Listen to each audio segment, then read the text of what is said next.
It's a bit sad, but the Landau is going to be put aside for a little bit. So I've reassembled everything, just loosely. I've left notes all throughout the car in the hopes that no one else is going to try to start it. Now, just for a safety measure, I've taken the starter motor out and left it in the passenger footwell. So we're not going to do anything with this just yet. Oh. Now, we're leaving it all because we don't know what we're going to do with it. We don't know what the plan is. We don't know how much we're going to rebuild the motor, how much we're going to rebuild the exterior. We need to figure that out. And as bummed out as I am that it has done this to me, like I thought it was going to run. Maybe it's karma for, calling it the wrong name all this time. We're going to leave the Landau. We're going to leave it and move on to what's here. And what's here is pretty cool. It is pretty bloody cool. And I think after revealing this, because this came second in Dad's collection to another car, I think after revealing this, it'll become quite apparent what's over there in that far corner and what's going to be ultimately the next one we work on after we get this going. Should we have a look? I'm keen. I'm keen for it. I'm so keen.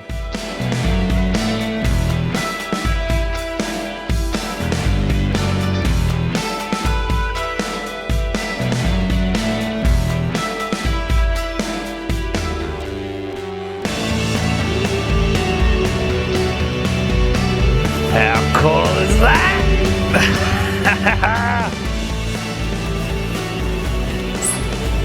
I think this is sick. I think it is so cool.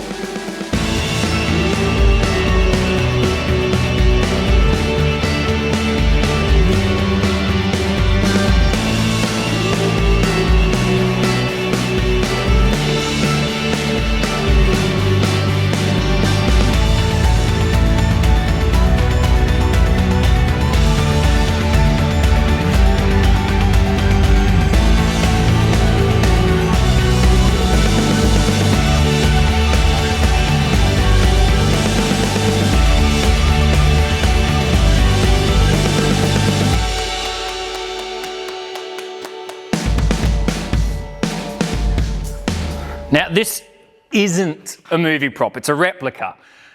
It's never been on film and never been recorded. It's been at shows, it's publicised a little bit when the Mad Max Fury Road came out. This is quite an old replica, but it isn't from the movies at all.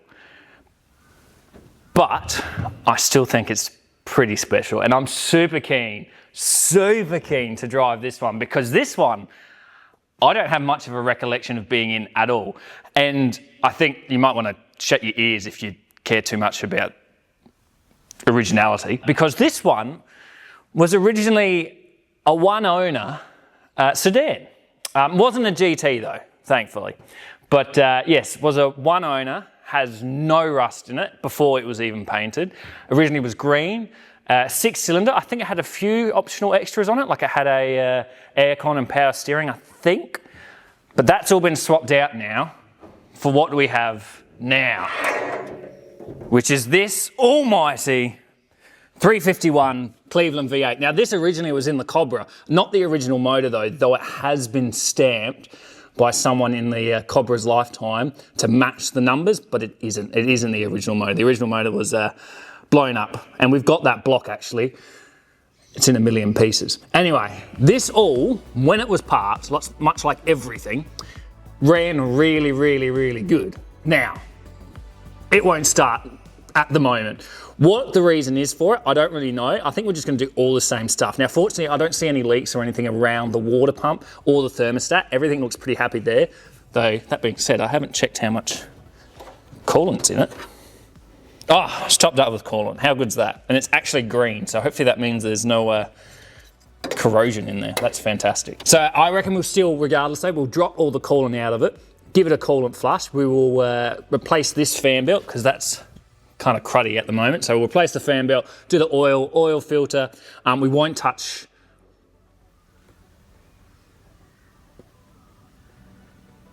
I've changed my mind. I think we should do thermostat. I gotta go buy a thermostat. They're pretty cheap though, so that's easy. We will rebuild the carb and probably replace the fuel pump too. I know they can perish over time, especially with crappy stale fuel. And on top of that, we have to drain the fuel tank. And then we'll do all the other fluids as well. So we'll drain the transmission fluid, replace that. I can't remember what diff this is got in it. I think it's been swapped out to a 9-inch. So they're a bit of a pain to swap the oil over in. So I might just leave that for the time being. But we'll have a look when it's up on the hoist and have a peek all over it. But in here, you can see the original colour, which is this green. It's almost like a John Goss green, like it's quite a nice green, perhaps a little bit less metallic in it. It's very, very nice, and as mentioned, no rust, nothing. One owner, crazy, absolutely mental. It's staggering. Out of all the cars to turn into this, it was definitely a very well looked after one. And we'll hopefully continue with that trend as we make it all better again and drive it around. I've got good plans. I want to take this out to car meets and stuff because I think it's such a riot and it should be seen on the road. So I think let's jack it up and put it on the hoist and see what's underneath and see what's to deal with. And then we'll go from there.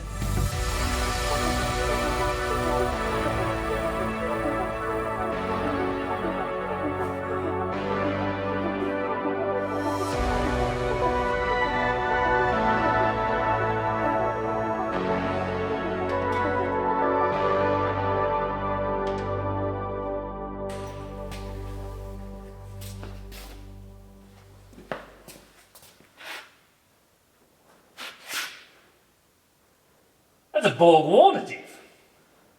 I think that's a C4. I don't think that's a C6.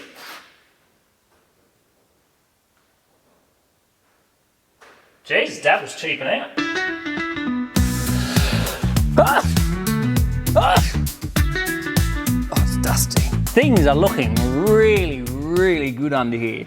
All the suspension bushes have been replaced and they don't look worn. Knuckles are all right, steering arms are all right. All the bushes on the steering arms are all good. The sway bar's fine. Fuel pump is leaking, I think, oil and fuel. Maybe that's just fuel. Looks a bit crummy. Also, it's got a bigger sump, so we'll have to remember that when we fill it up with oil.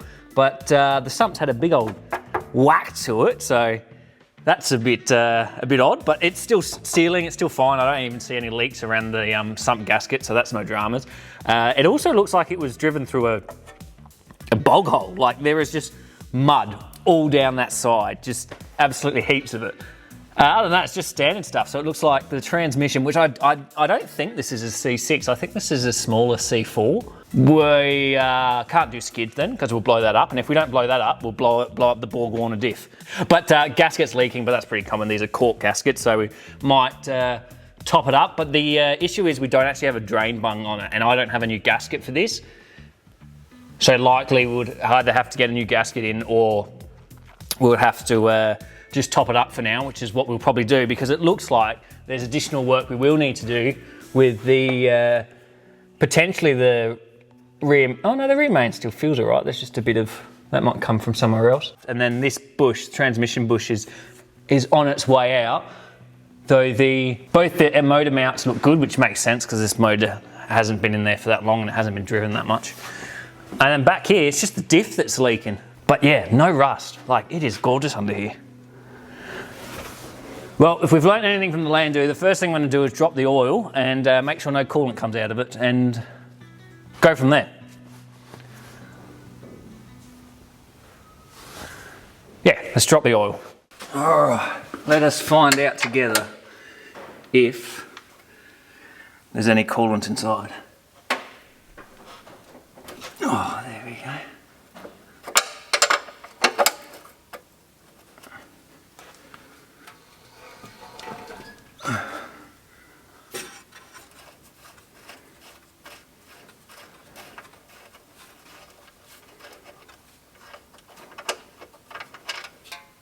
Yeah, that's oil. No sight of coolant at all. That's what we want to see. Hell yeah. I'm gonna try and drain the fuel from here. We just have to be very quick about it. Other than an annoyingly stiff, crusty old fuel line, why you gotta be like this, man? Why you gotta be like this? Connecting up my little low pressure fuel pump to drain the fuel tank went flawlessly. Little pump back there has been pumping for about an hour. Whilst I've had some lunch and everything, still sucking out fuel. Not that it's fast, but I think the tank was full. Shame we can't use any of the fuel because it's about, I don't know, 100 years old. And now with the fuel being sucked out, even if slow, we can look at addressing the crank-driven fuel pump, which uses a diaphragm to pump low-pressure fuel up through to the carb. However, that diaphragm can dry and crack over time, especially when it's exposed to old fuel, which this XB Falcon has plenty of, having been sitting around for over a decade now with a full tank.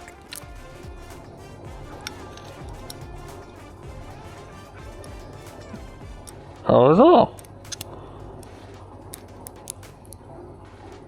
Okay. But we're going to bring in our young and invigorated right foot to this forgotten XB Falcon's throttle pedal and remind her of times since past, in the hopes that she will once again feel loved.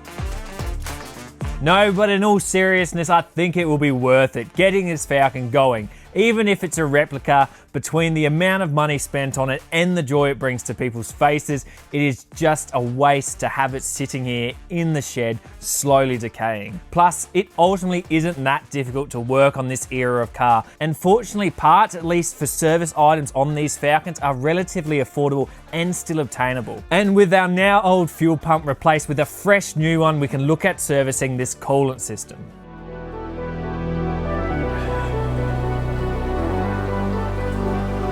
That's no more.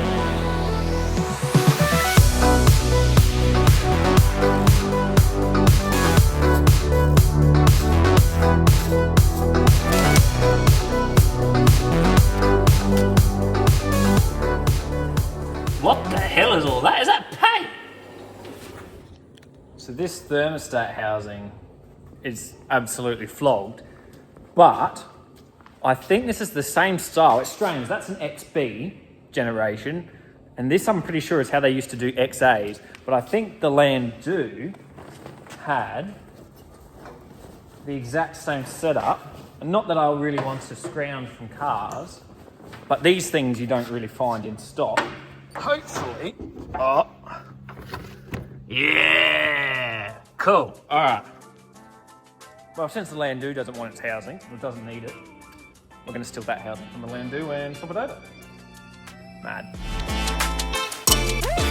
It is a 760s. Going back for a second to the driveline of this car, this doesn't have a C4 transmission, but an FMX, which is the stronger 3-speed automatic that Ford fitted to their Cleveland V8s during this generation of Falcons. That does then mean the diff is our weakest link. Fortunately, this isn't going to be chasing any road warriors anytime soon, so I doubt we will ever encounter this issue. Oh, that's a nice easy carb, I like that. What we have got here is our beautiful Holley carburetor. I think it's a 600, something like that. It all looks in really good shape. I don't believe these are the factory carburetors. I'm pretty sure this is aftermarket. The only real issue I have seen with it so far is it looks like we're leaking out the bottom here. I'm not sure if that's from the bowl or from this plunger. And we seem to be leaking at the bottom of this diaphragm, which I presume is something choke related, though I don't really know. Anyway, we'll pull it apart, replace as many gaskets and stuff as we can so it doesn't piss out fuel everywhere, and whack it back on. Should be all pretty straightforward. We've built a few carburetors now, so I just hope I've got the right kit and we've got all the right gear, because if we don't, we're not going to be able to start it. So let's find out, shall we?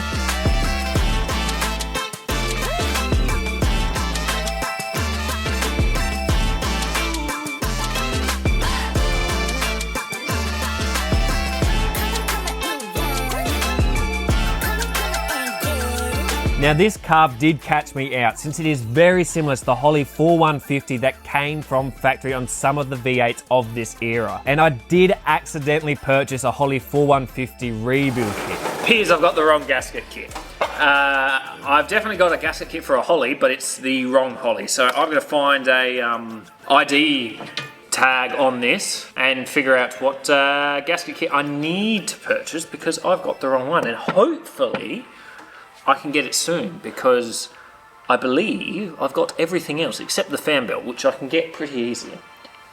So we're only really held up on this. So let's hope to dear God that I can find a gasket kit, hey? Right, this is averted. I've got the correct gasket kit. I found a store that had one. It wasn't cheap, but we got it. So we can now put this aside on our merry way of cleaning out this dusty carburetor. But this carby is actually a Holley 4160, a very common variation for these motors, which I do believe Ford, or at least some dealers, did fit to these cars since they were affordable and easy to tune.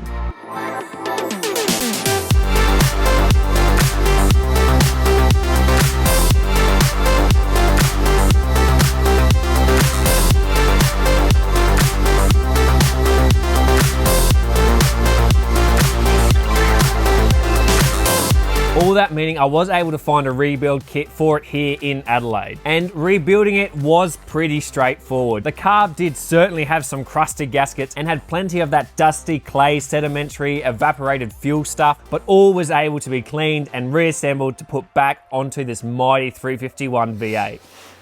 All right, so the carb can go back on. Oh, I forgot the gasket. That wasn't very clever. I can see why these have become so popular, the Holley carburetors.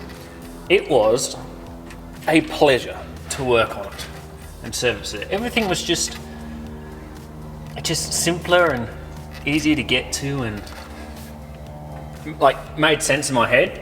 We'll see whether or not I'll be regretting those words though as when I start it, and if it doesn't start, but for the most part, it felt good.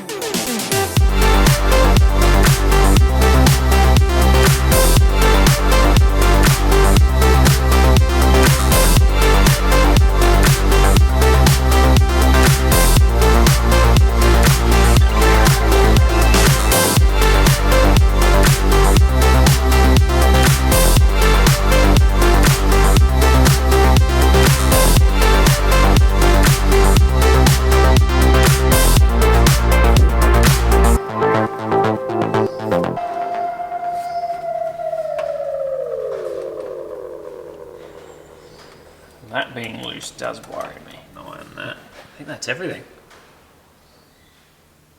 Right, let's replace the fuel line at the back.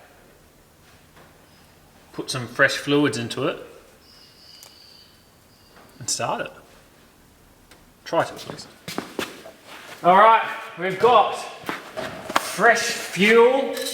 We have got plenty of oil. We've got coolant. Let me cap off the motor, otherwise I might get a bit of an oil fountain. Coolant I still need to bleed, but it looks pretty okay. Fans clear, belts on, fuels in, pumps on and tight. Let's give it a shot. If this works, this is going to be the easiest out of all the cars we've had to do. Though, I do think that front left brake is seized. It was difficult to push over here and I can't turn it by hand. It might free up as we drive it around. Alright. Throttle feels fine. We're in park. I suppose let's see.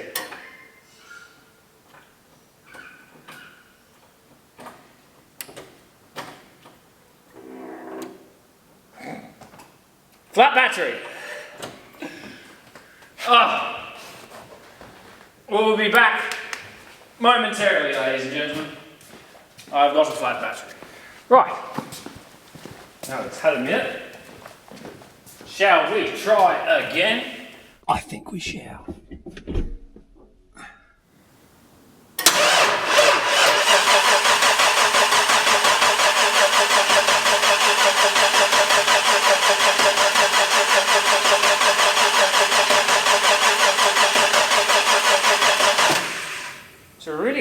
interesting sounding starter motor. There's no fuel leaks.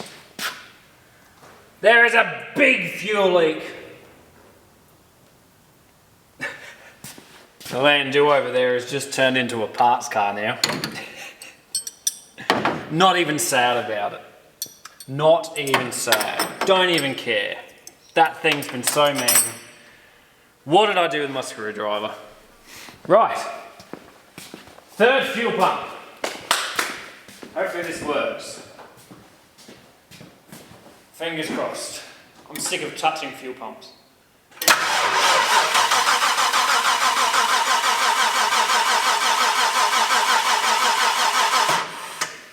Do we have fuel?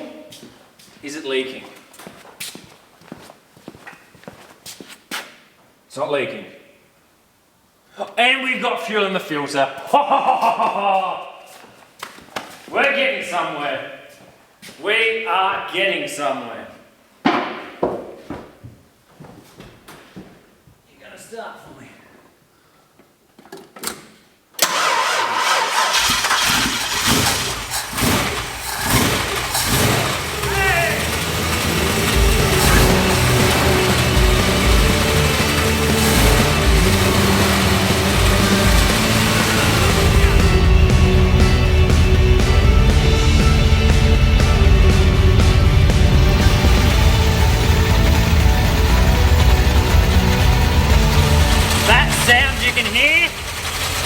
What sounds absolutely dreadful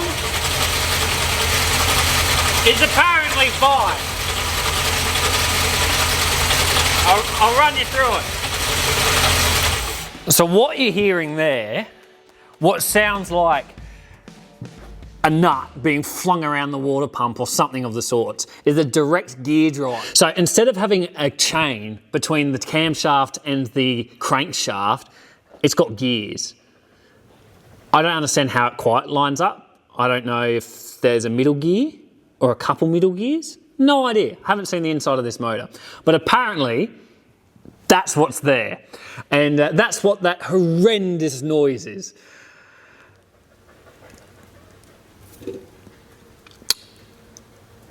Yeah, it sounds terrible, but it works fine, and that's all I really care about. Now, I do not yet think we should take this for a drive just yet. I think, given how special and cool of a car this is, we should get it right first before we take it for a spin. So there's a couple things we need to do. I've just noticed that I am leaking fuel, so I might need to address that. But I am leaking a little bit of fuel out the carburetor there, so I might not have done everything up tight. But other than that, I would like to fix the trans pan. That is leaking quite a bit, so we will replace that. I also want to give the rear diff some attention because that's spilling oil everywhere. So we might replace the rear gasket there and fill it with some fresh oil. And then on top of that, the brakes. This side, it is grabbing. Now, it might free itself up. It might, you know, just give it enough time. I'm looking over it. I think it's worth us giving it a bit more attention than that. So we might replace it. I'm going to look a bit more into it. We'll potentially replace the wheels and do the wheel bearings as well. Replace the disc and do the wheel bearings as well. I think for now, we leave that as a success and we come back with a few extra parts and just make it proper.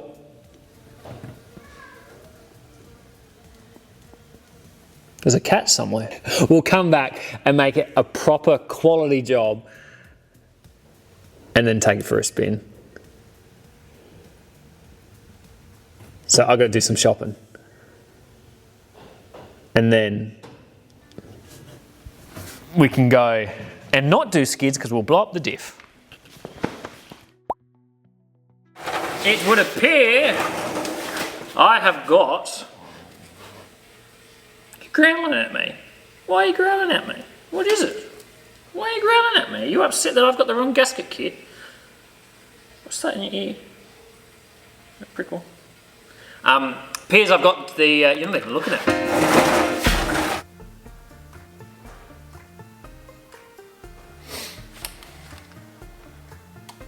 Fall! God damn it.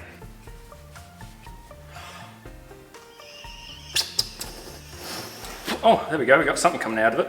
I think we'll replace it.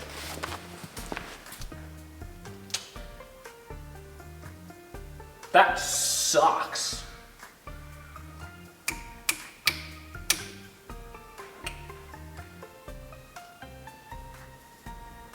Yeah. That sucks. That fuel pump doesn't work. And that one that I've got doesn't work. Gear drive. So instead of having a belt between, I believe it's at the front of the motor, between the camshaft and the